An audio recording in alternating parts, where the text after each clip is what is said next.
Thank you and good evening. I am honored to be on your beautiful campus in this wonderful arena with your trustees, your president, Dr. Wyatt, your faculty, your administration, your families and friends, and most important, the 2014 graduating class at Coker College. As a Hartsvillian, I am so very proud of the reputation Coker College has in our region, our state, and our nation. A reputation of excellence, service, and quality. Graduates, you will be well served in your next endeavor by your time spent here at Coker. When Dr. White asked me to speak to the December graduating class of 2014, I was baffled as to the message to share with you as you embark on an exciting next chapter in your lives. As I reflected on my career, I recognized much of my work centered on a sense of duty and hopefully doing it to the best of my ability. As I reflected on that simple premise of doing your duty and doing it well, it occurred to me that maybe I would share that message with you tonight. Often what we think is common sense is not common practice. I believe we are the sum experiences we encounter in our lives. Some experiences are positive, some enlightening, others unyielding, and still others challenging. It is how we take those experiences and build upon them that we determine our fate. For each experience we face, we have the opportunity to learn, to grow, and to reflect. And while it may not be practical to take each and every situation as a learning experience, let me suggest to you that you do take a minute or two to think, especially through the more difficult experiences, what can I learn from this? How can I be a better person? How could I make that situation a little better? And how will this experience help me in my own growth? The journey you have in front of you is one of your own making. Don't find yourself making excuses for what could have been. Your thoughts, your actions, and your sacrifices will be the things that move you forward, that determine your reputation, and ultimately determine who you are. Tonight I want to share with you 3 attributes that lead to doing one's duty successfully. Persevering, being your own person, and developing an appreciation for all people. When we think of successful people, we often only think of their successes, not their failures. But in order for you to succeed, you need to take risks, responsible risks, but risks nonetheless. Sometimes we will fail when we take these risks. Successful people learn from their mistakes, their failures, from their missteps. One of the greatest basketball players of all time, Michael Jordan, said, "I have missed 900 shots in my career. I have been asked to take the winning shot 26 times, and I have lost. I failed over and over and over again, and that's why I have succeeded." Never think you can't make a difference. Never give up. I don't care how hard it gets, and it will get difficult often. Just remember, during your darkest moments, it doesn't matter how many times you fall, but how many times you get up and continue.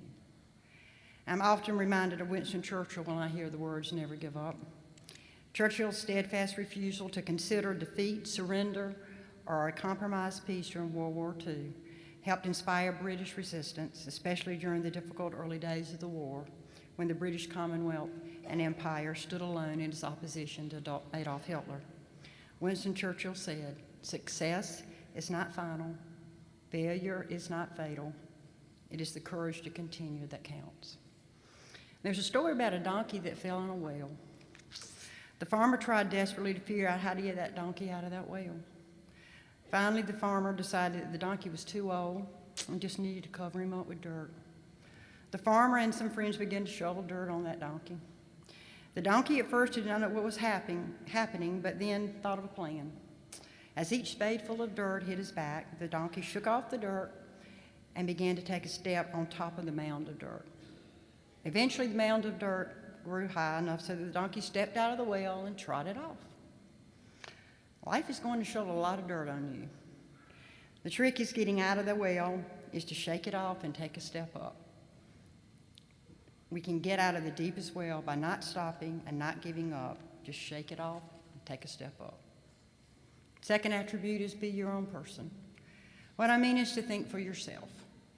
Don't let what you know is wrong take you down an errant path in life.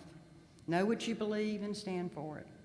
In the modern era, one of the greatest innovators, Steve Jobs, who almost always thought for himself, said, "Your time is limited, so don't waste it living someone else's life. Don't be trapped by dogma, which is living the results of another person's thinking. Don't let the noise of others' opinions drown out your own inner voice." Too often we see people who mimic the thoughts of others who do very little thinking about important issues or choose not to think about an issue at all. In our world of hustle and bustle of life, we often fail to take the time to ponder an issue or a thought, to research the issue for ourselves, or to make our point evident. We would all be well served to practice what Ralph Waldo Emerson said: "Do not go where the path may lead. Go instead where there is no path and leave a trail." We see today, as in the past, so many people who will criticize another person's actions all the while he himself sits on the sidelines. Don't live your life through somebody else. When a situation presents itself for you to take a stand, to state your cause, or to make right a wrong, stand up and be heard. Criticism is ample these days, but if you shy from people being critical of you, you won't challenge yourself. Teddy Roosevelt spoke to this during a speech he made on citizenship over 100 years ago. It is not the critic who counts, not the man who points out how strong the man stumbles, or where the doer of deeds could have done better. The credit belongs to the man who's actually in the arena, whose face is marred by dust and sweat and blood, who strives valiantly, who errs, who comes up short again and again, because there is no effort without error and shortcoming, but who does actually strive to do the deeds, who knows great enthusiasm, the great devotion, who spends himself in a worthy cause, but who at best knows in the end the triumph of high achievement, or who at the worst, if he fails, at least fails while daring greatly, so that his place shall never be with those cold and timid souls who neither know victory nor defeat. You will be in the arena soon, each and every day. You will also be making a difference. You will strive valiantly. You will know success, and yes, you will know defeat. Just don't find yourself with those cold and timid souls who know neither. The third attribute is developing appreciation for others. Everyone has a talent, a skill, a positive point of reference, and a contribution to make. Now, granted, it may take a while to figure a few people out, but nonetheless, learn to recognize and appreciate the value of another person. Along your journey, you will learn you can't do it alone. As you navigate through the rest of your life, be open to collaboration. Other people and other people's ideas are often better than your own. Find a group of people who challenge and inspire you. Spend a lot of time with them, and it will change your life. No one is here today because they did it on their own. Those human connections with spouses, with children, with friends, with colleagues are the most important investments you will make. At the end of your life, you will never regret not having passed one more test, completed one more lesson plan, winning one more verdict, or closing one more deal. You will regret the time not spent with a husband, a child, a friend, or a parent. Sometimes in the daily challenges that life gives us, we miss what's really important. We fail to say hello, please, or thank you, congratulate someone on having done something special, give them a compliment, or just do something nice for a person. Charles Plum, a U.S. Naval Academy graduate, was a jet pilot in Vietnam. After 75 combat mission, his plane was destroyed by a surface-to-air missile. Plum ejected and parachuted into enemy lands. He was captured and spent 6 years in a Vietnamese prison. He survived the ordeal, and now he lectures on lessons he's learned from that experience. One day, when Plum and his wife were sitting in a restaurant, a man came up from another table and said, "You're Plum. You flew fighter jets in Vietnam from the aircraft carrier Kitty Hawk. You were shot down." Plum said, "How in the world do you know that?" He said, "I packed your parachute." The man replied. Plum gasped in surprise and gratitude. The man pumped his hand and said, "Yes, it worked." Plum assured him, "It sure did, and if your chute hadn't worked, I wouldn't be here today." Plum couldn't sleep that night thinking about that man.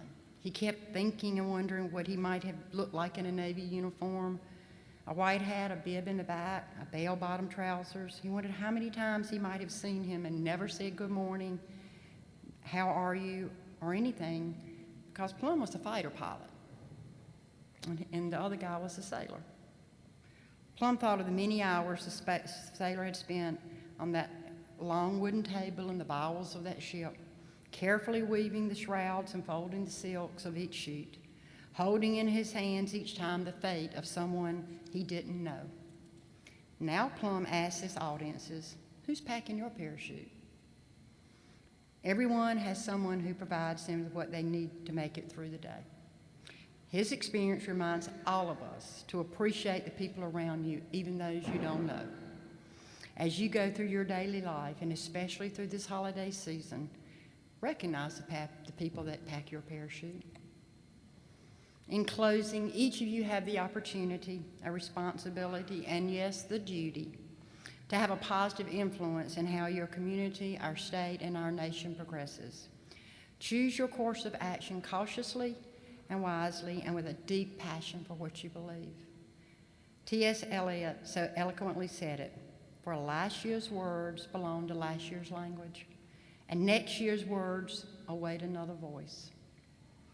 The next generation's words have yet to be written. It is your time, it is time to give voice to next year's words. I want to thank you for letting me speak with you today.